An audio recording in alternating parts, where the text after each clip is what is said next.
मुगल दरबार आज हम लोग पढ़ेंगे। आवाज कहीं से नहीं आएगा, सीधे सुनने पर आएगा, जब हम पूछेंगे तब ये आएगा। मुगल दरबार सब चैप्टर कहाँ पढ़ाता है? मुगल दरबार। सुनिए, सबसे पहले हम जाने कि मुगल वंश भारत में इसका स्थापना कब हुआ था। तो आपने कहाँ से ऐसा शेर आया? इसको कहो कि जब हम बताएंगे पूछेंगे तब बताना है। हाँ, मुगल वंश भारत में स्थापित हुआ 1526 में। ये सब जानता है क्या? मुगल वंश की स्थापना भारत में हुई 1526 में। अब स्थापित हो गया, ऐसा क्या कर लिया भाई मुगल वंश ना? अरे वाह, तो बहुत अच्छा बोलती है, का तो गलती प्राप्त किया। 1526 की बात है। मुगल वंश के पहला शासक भारत पधारे, जिनका नाम था बाबर। बाबर आए 1526 में भारत। 20 अप्रैल 1526 को उन्होंने युद्ध लड़ा। किसके साथ? इब्राहिम लोदी के साथ, जो लोदी वंश के भारत में पहले से शासक थे। ठीक है, भारत में यानी दिल्ली सल्तनत के जो शासक थे लोदी वंश के, उनका नाम था इब्राहिम लोदी। उनके साथ उन्होंने पानीपत का युद्ध लड़ा। कौन आए? बाबर। किसके साथ युद्ध लड़ा? इब्राहिम लोदी के साथ।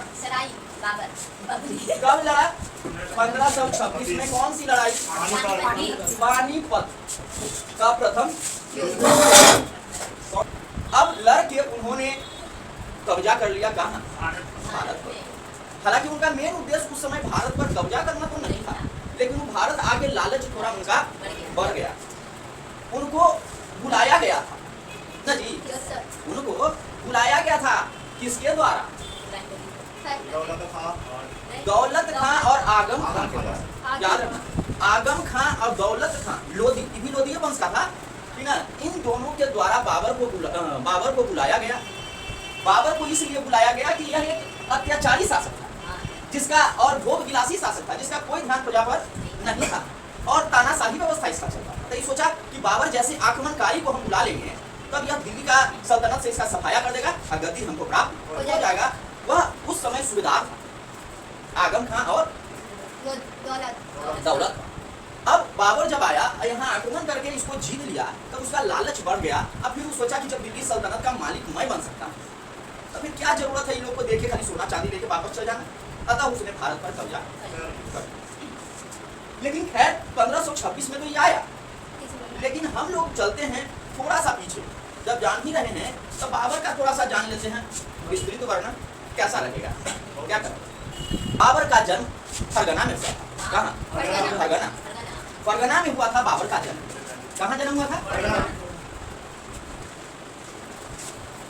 फरगना में इनका जन्म हुआ था। जन्म स्थान है, क्या है? किसका जन्म का? फरगना में वैलेंटाइन डे के दिन। हाँ, कब मनाया जाता है? जब जानता है सब मनाया होगा। अच्छा, सही है, बाकी सब तो चाहिए। 14 फरवरी 1483 ईस्वी को बाबर का जन्म हुआ था। कहाँ? फरगना। कितना अच्छा जगह है फरगना। वैलेंटाइन दिन के दिन ही जा गया। उनको जान के तो अद्भुत आनंद आ रहा था, लेकिन अगर याद नहीं रहा ना तो आनंद हम प्राप्त करेंगे माल के। 1483 को हुआ था। इधर बाप को फरगना के राजा ना था यार, इल्लू जिल्लू थोड़ा था। इसका बाप फरगना का क्या था? राजा, शासक, सम्राट, जो भी कहो। और उसका नाम था, चलो नामों देख लेते हैं। पिता, बाबर के पिता उमर शेख मिर्जा। भैया जी, उमर शेख मिर्जा था। इनका माता को भी जान लो, कुतलुब निगार खानम। कुतलुब निगार खानम इनकी माता थी और पिता थे उमर शेख मिर्जा। थोड़ा सा और चलते। बाबर बहुत बड़ा आक्रमणकारी था। कुछ ऐसे महान लेखक हैं जो बाबर का प्रशंसा भी किए हैं, कुछ लेखक बाबर के आक्रमणों का निंदा भी किए हैं कि बाबर अत्याचारी था, निरंकुश था, हत्यारा था। तो खैर जो भी हो, वो तो बात का बात है। तो उमर शेख मिर्जा फरगना के शासक थे। कहाँ के शासक थे? फरगना के शासक। कौन थे? उमर शेख मिर्जा। अब इन्हीं के यहाँ बाबर का जन्म हुआ। टोटल इसके माता पिता को 8 बाल बच्चा था। 3 को बेटा और 5 को बेटी। ठीक है, 3 बेटा और 5 बेटी था। अब बाबर सबसे बड़ा था, इसलिए इसको फरगना का राजा मिला था। तो सोच लो, अरे उस समय अगर इसके माता पिता को हम कह रहे हैं कि 3 को बेटा 5 को बेटी यानी 8 को है, अब बाबर सबसे बड़ा तो गद्दी पर बैठने का समय 11 वर्ष था। 11 वर्ष। अब सोच लीजिए बाकी सब क्या होगा। वो दिन क्या? में कोई उससे छोटा, कोई उससे छोटा, कोई उससे छोटा, कोई गोदी में, कोई घुसूक रहा होगा, हाँ? कोई लोहड़ा रहा होगा नाली उली में, ठीक है? ऐसा भी तो होगा। दादी होगी ना सब लोग राके से हाँ, रानी के बाल बच्चा था, सही तुम्हारा भी कहना है कि नाली में कैसे गिर जाएगा? हाँ, पूरा लगे सब तक नहीं, कब ना काट सब तो सही बोली रानी की बेटा हाँ हाँ, अब प्लस दादी भी बोली ना, पिछला जन्म में दादी यही थी। हाँ, तो खैर खिलाई थी बोली मैं, दासी बोली सर, दासी बोली, दासी थी। दासी। अच्छा, तब तो आप तुम दासी बना रहा है, हम तो कम से कम दादी बनाए, ये तो दासी है इसको कर दिया। याद रखना, यह अपना पिता की तरफ से पितृपक्ष, यानी पिता के तरफ से यह तैमूर लंग जो अपने समय का महान आक्रमणकारी था, शाबाश बहुत अच्छा तुम होगा। तैमूर लंग या पितृपक्ष के तरफ से यानी पिता के तरफ से तैमूर लंग का 5वां वंशज था। कैमा? पांचवा। किसका? तैमूर लंग। तैमूर लंग का 5वां वंशज। और माता के तरफ से भी एक आक्रमणकारी चंगेज खान जो अपने समय का वो भी महान आक्रमणकारी था। छोटा बड़ा बच्चा बूढ़ा कोई भी इसके रास्ते में आता था, कतलेआम मचा के उस देश को लूट लेता था। इसका नाम का खौफ चलता था, जिस देश में घुसता था वहाँ त्राहिमाम मचा देता था।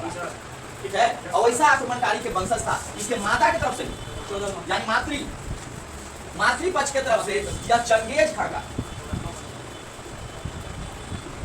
14वां वंशज था। 14वां वंशज। तो इस तरह बाबर दो गाड़ी का वंशज था। बहुत महत्वपूर्ण बात है, इसलिए तो बाबर इतना लूटपाट मचा था। दोनों का गुना हाँ, दोनों का गुण मिल गया।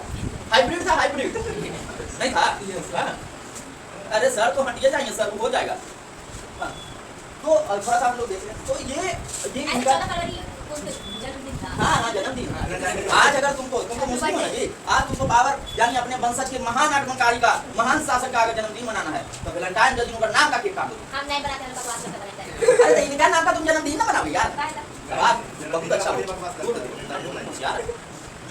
याद हो गई सर। चलिए हम लोग आगे बढ़ते हैं। तो यहाँ तक तो हम लोग समझ पाए। अब हम लोग बात कर रहे हैं कि बाबर मात्र केवल 11 वर्ष की उम्र में फरगना का राजा बन गए। तो 11 वर्ष की उम्र में आखिर इसको क्या हुआ जो गद्दी पर बैठने के लिए पीला कर दिया होगा। पीतल का दिया। 11 में रहना चाहता है। 14 वर्ष में शुरू बना था। ब्रेक हो गया क्या? सर हाँ, अरे कंसंट्रेशन बेबी, कंसंट्रेशन इधर करोगे तो कुछ समझ में भी आएगा। लेकिन तुम तो पता नहीं 14 वैलेंटाइन को जो पकड़े होंगे छोड़ना नहीं रहेगा।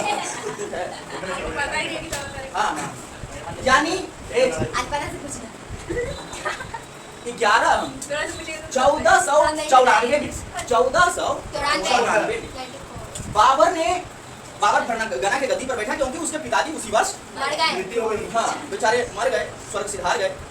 अब हालांकि स्वर्ग तो हिंदू रहते थे, जन्नत गए, जन्नत सिधार गए इनके पिताजी। कब?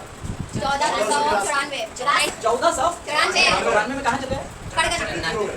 जन्नत चले गए। उसके बाद इनका बेटा गद्दी पर बैठ गया।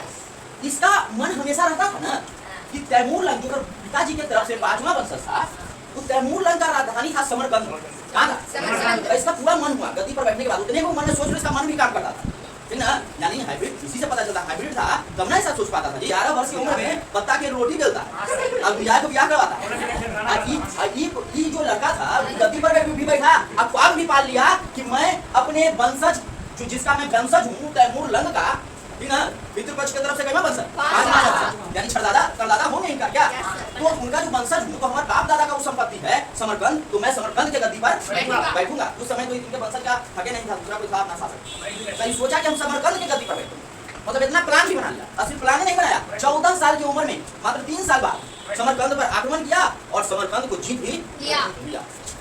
समझे?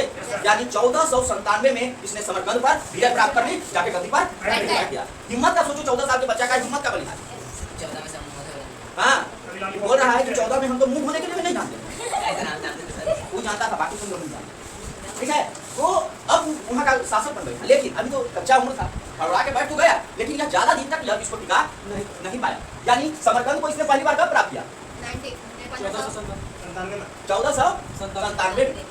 देखिए मात्र 100 दिन तक गद्दी पर रहा और 100 दिन के बाद यह गद्दी से हट गया। ठीक है, क्योंकि इसको भागना पड़ा, ठीक ना? दूसरा की गद्दी छीने तो दूसरा पर आक्रमण नहीं करेगा जी। 1497 से 1510 तक इसने 3 बार समरकंद को जीता, लेकिन हर बार इसको अंततः वहां से भागना पड़ा। भागना पड़ा। ठीक है, दुनिया तो ताकतवर नहीं ना होती, तुमसे भी ज्यादा ताकतवर है ना पृथ्वी पर, हाँ सर, हाँ? तो इसको भी भागना पड़ा। सीधे आगम खान और इसका आगम खान लोधी और दौलत खान के कहने पर भारत आ गया। भारत के गद्दी पर इसने अपना कब्जा कर लिया। जमा लिया और उसके बाद अब इसको बनल बनावल मौका मिल गया। अब यह कहीं भागने वाला बेटा नहीं था। अब इसको चाहिए था अब इसको चाहिए था पूरा भारत का साम्राज्य। ठीक है, पानीपत का प्रथम युद्ध जब भारत में जीता, जब भारत की पहली लड़ाई थी, अब सोच लिया कि मैं अगर भारत आया हूँ, भारत की गद्दी पर अपना हक जमाए हैं, तो क्या हमको खतरा नहीं है? भारत के अगल बगल जो मान लिया हम आगरा में अपना किला में रह रहे हैं, दिल्ली सल्तनत पर कब्जा कर रखे हैं, तो क्या इसके अगल बगल में राज्य नहीं है? वह भी तो हम पर आक्रमण कर सकता है। इसको इस बात का खतरा था।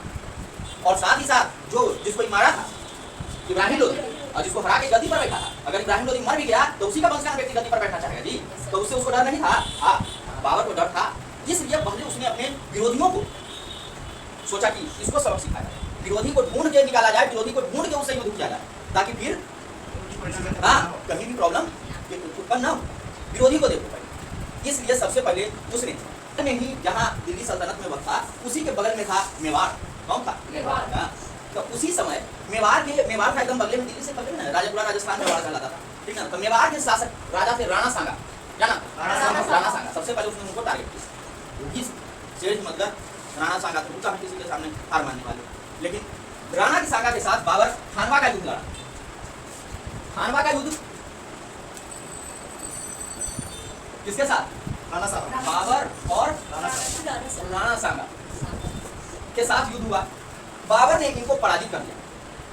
बाबर ने राणा सांगा को पराजित कर दिया, अपना एक प्रतिद्वंदी को निपटा दिया। और यह युद्ध 1527 में लड़ा गया। कब? 1527 में। किसने? राणा सांगा को, मतलब 26 में बैठा, 27 में राणा सांगा पर अटैक किया। ठीक है, यह इसको खानवा का युद्ध कहा गया। और राणा सांगा को इसने युद्ध लड़के इनको पराजित कर दिया। राणा सांगा यहाँ खत्म। एक रास्ता इसका साफ।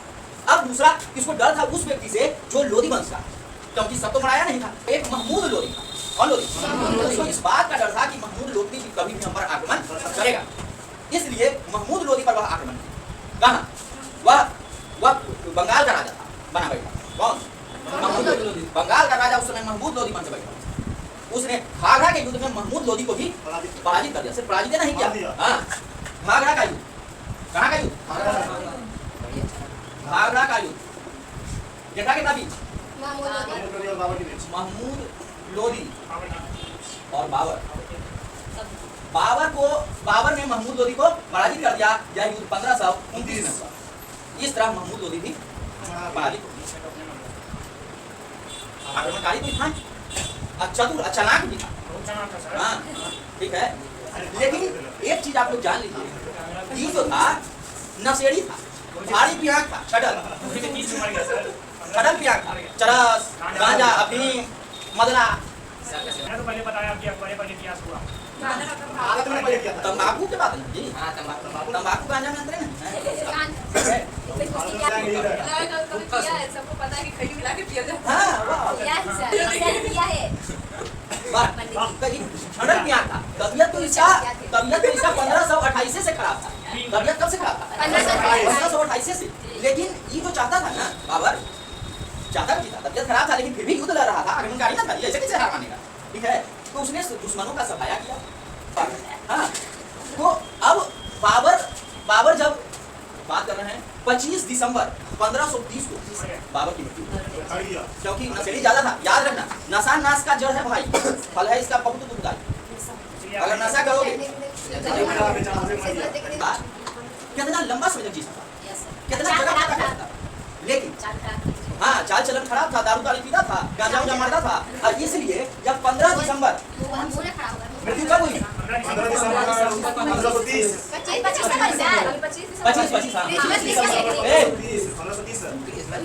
1530 को मर गया। कौन मर गया? अब 1530 में अगर बाबर मर रहा है तो बस इतने से अनुमान लगाओ कि 1983 में जन्म हुआ था, 17 साल उधर और 30 साल इधर, 47 साल की अवस्था में ऐसा योद्धा मर गया। कैसा है नशा का परिणाम? अखनिया से तुम लोग देख लो, नशेड़ी आदमी ज्यादा लंबा नहीं जी सकता, मरने का तो कोई भी मर सकता, लेकिन नशेड़िया कैसे बचेगा?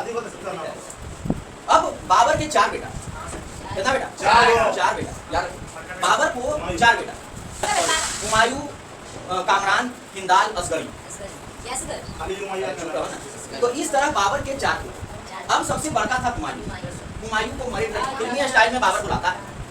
कब मरता है वो? 1530। वो लाता है, अब बोलता है कि अरे बेटवा थोड़ा से एक ही को उम्मीद है, सही बात क्या बोलता है? उम्मीद है कि अपन तीनों भाई को बढ़िया से संभाल के रखोगे, उस पर हथियार नहीं उठाओगे, उससे बैर नहीं पालोगे, उससे दुश्मनी नहीं करना, हमको चारों बेटा मेरा जीवित रहे। लेकिन तुम अब आपस में झगड़ा नहीं करो। हुमायूं वचन देता है पिताजी मैं सबका ध्यान रखूंगा, और चूंकि वह बड़ा होता है तो इसके मरने के बाद हुमायूं गद्दी पर बैठा।